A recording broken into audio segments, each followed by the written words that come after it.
The Arabian Desert. A vast ocean of drifting sands and scorched, sun-baked rocks. Beneath these endless dunes, oil, the lifeblood of our new mechanical century. For more than 400 years, the Ottoman Empire has ruled these lands, controlling all that's to be found here. But the Ottomans do not rule unopposed. Small bands of Bedouin rebels have united to overthrow the empire. They strike without warning and then vanish into the desert. Fighting alongside them is a lone British officer whose exploits have earned him wide renown. The world has taken to calling this man Lawrence of Arabia.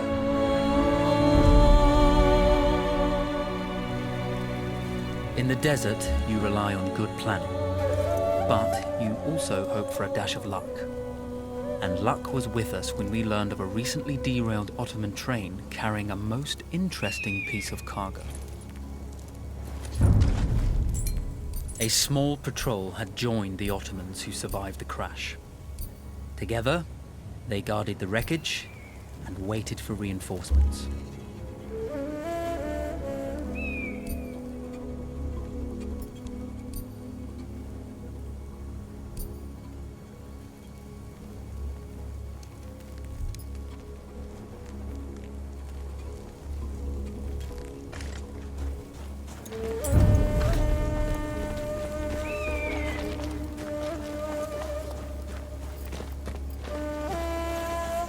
A lone fighter has just one advantage over a large enemy force. A lone fighter can move unseen.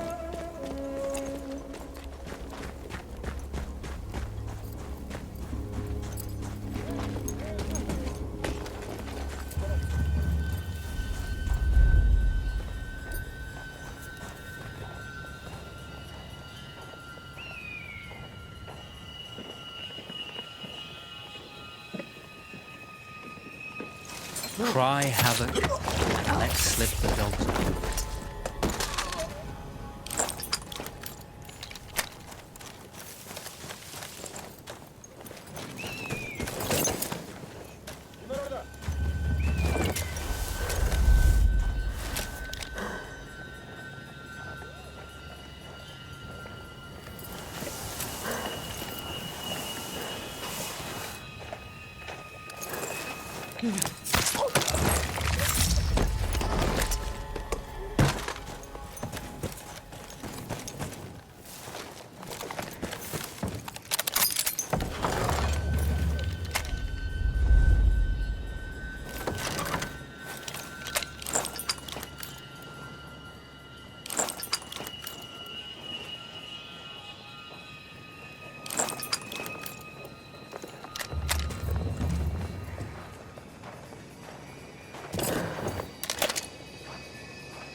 Bana göz kulak olun.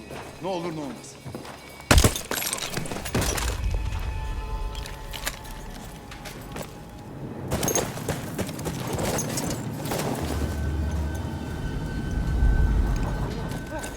There's a world of difference between having it in your own team.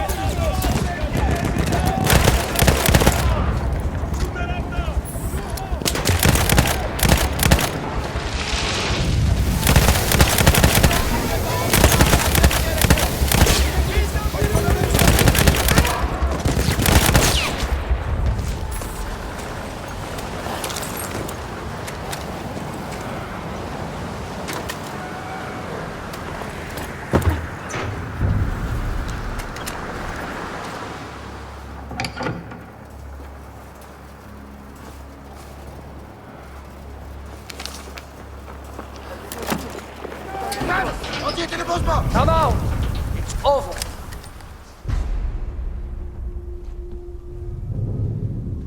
Well, you did not think we would be fast enough to catch you here, did you? Lawrence of Arabia.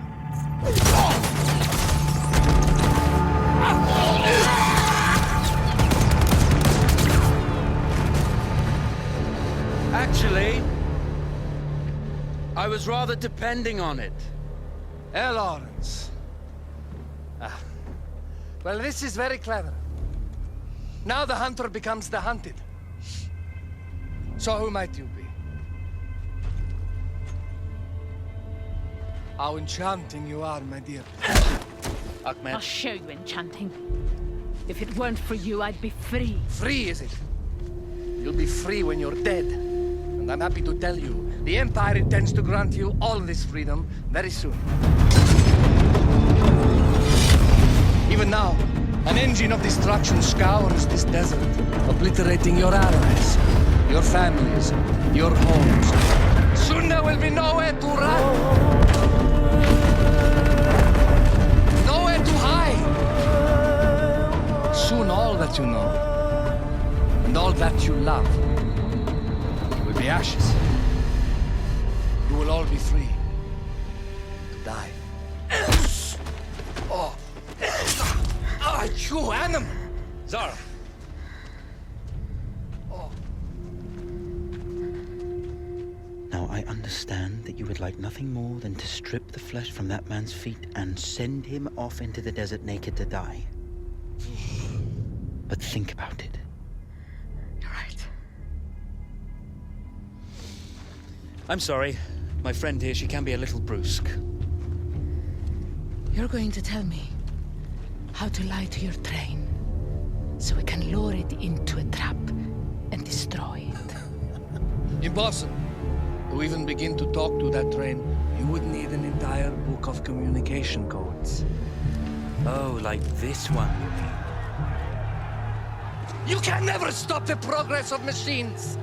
One day, the whole world will take your lands and the precious black gold beneath its sands.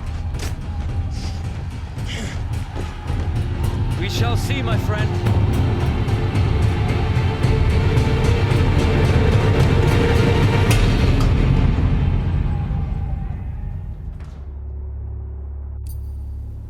Of course, obtaining the codebook was not enough. To destroy this Iron Dragon, this Canavar,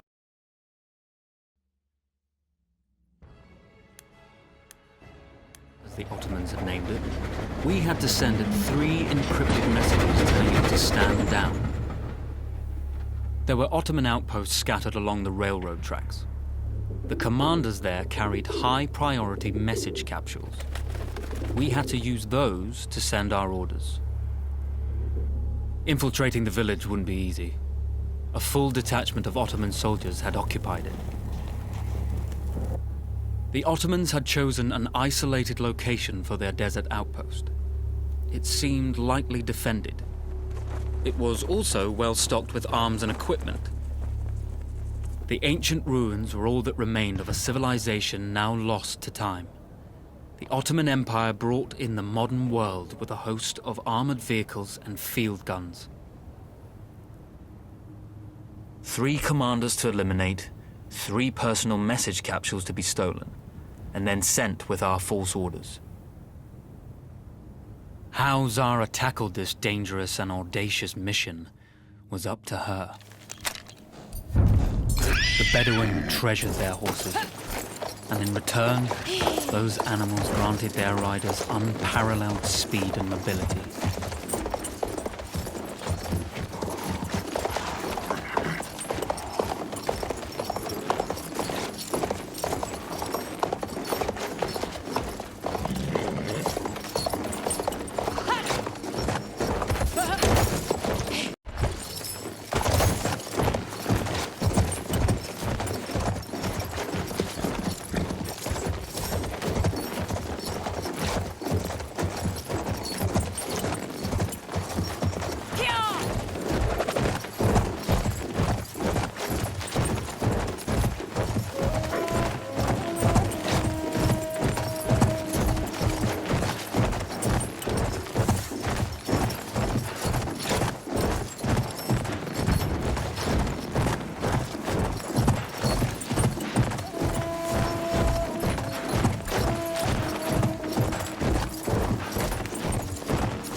A single order wouldn't be enough.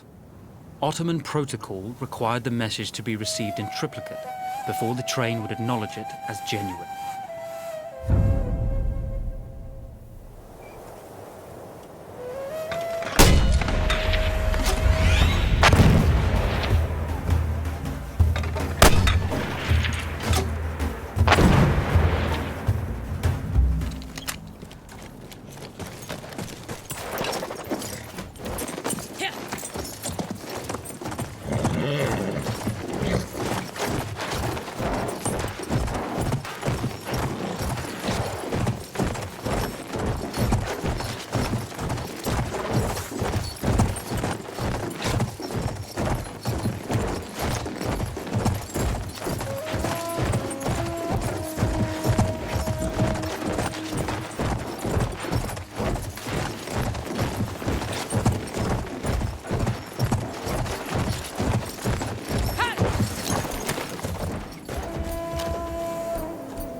deal of trust in Zara's capabilities, but I had complete confidence that she would carry the day.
Gördüm seni.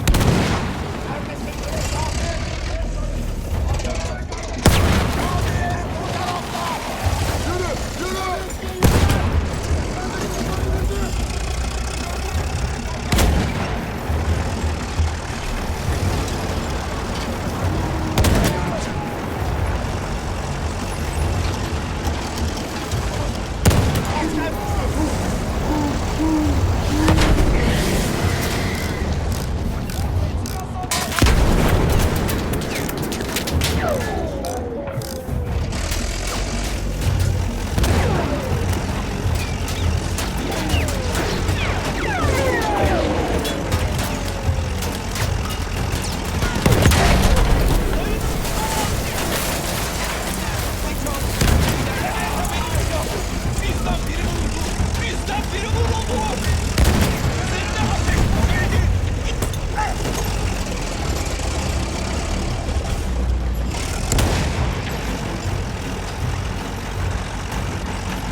see, the message had already been sent, my dear. Though not the message you would have wanted. Lawrence was such a good host. It almost seemed rude to escape. I made sure to note the location of Lawrence's camp, of course. Which means... the train knows too. Twice, you told that train everything was clear. But... I told it exactly where to attack.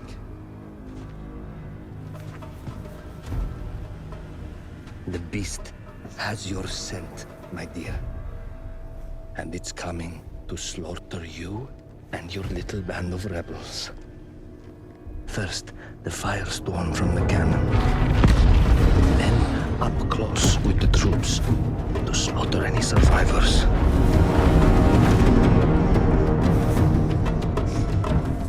The legend of Lawrence of Arabia dies tonight.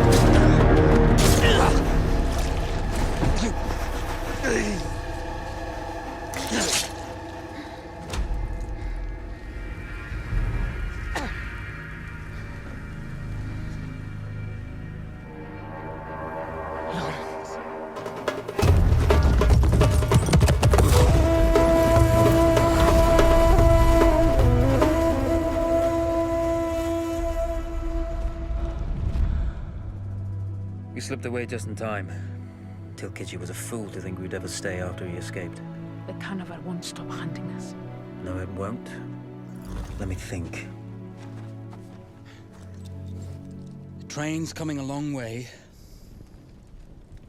So it'll have to stop to take on water. That's where we strike. Agreed. I'll deal with any sentries, then rig explosives on the track. Yes, and I'll rally our fighters.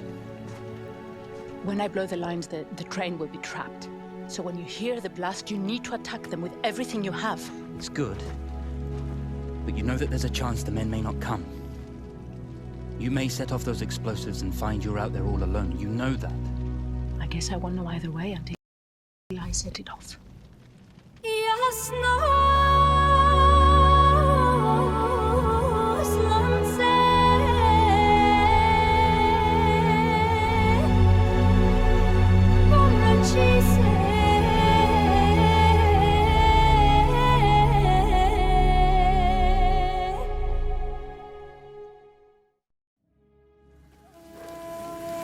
Man makes plans, and God laughs. As it turned out, the small town where we would ambush the train had a significant enemy presence. Those troops would have to be dealt with before the explosives could be set.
Once Zara secured the town, the trap could be set for the arriving train.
vengeance can be a sweet or bitter brew.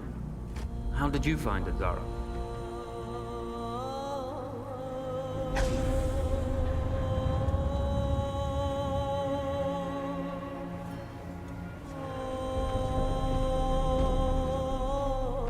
And you're right, we do need to think bigger, act bigger. Maybe even the Suez Canal.